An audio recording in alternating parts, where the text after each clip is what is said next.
Good morning, everybody. We will be opening the 2 advent calendars I have received from Amy and Lily this morning. And now you see how I display them. And we will be cooking and we will be baking Christmas cookies today. But first, let's open the advent calendar. I really love to receive a mini every day, and I try to be good and to finish the pullover for my boyfriend first before I knit through all these minis. And I'm looking forward to do that, I think, during the Christmas holidays. So I know many people are knitting the minis into advent projects, but for me it's a little stressful, and I'm doing color blocks on my blankets, so therefore it's easier to arrange them for me and to do it this way and to use them as a special treat after I have finished everything I need to have done.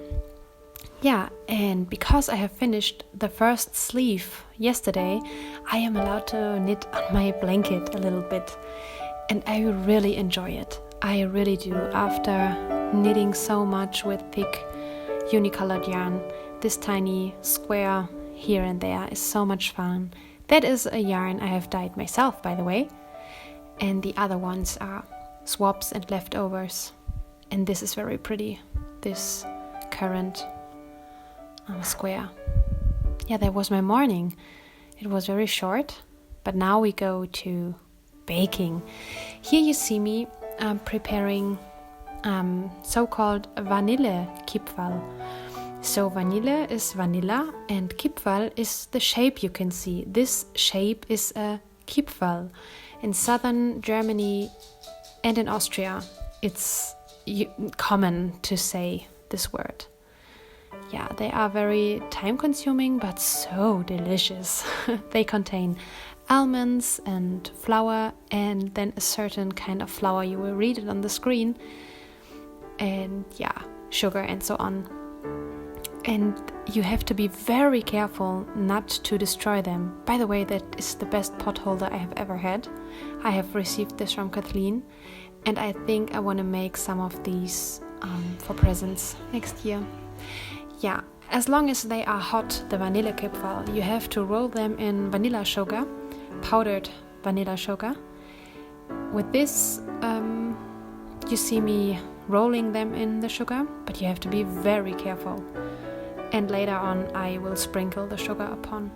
Now I'm making orange chocolate cookies.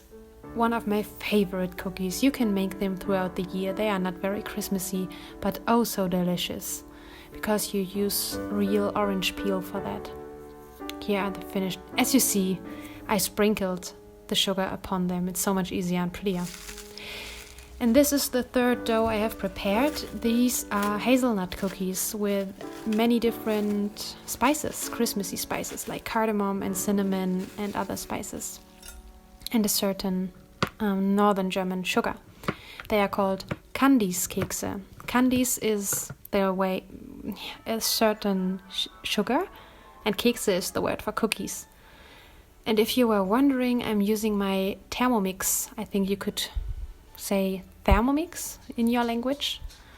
That's my kitchen machine. And I love the recipes written for the Thermomix.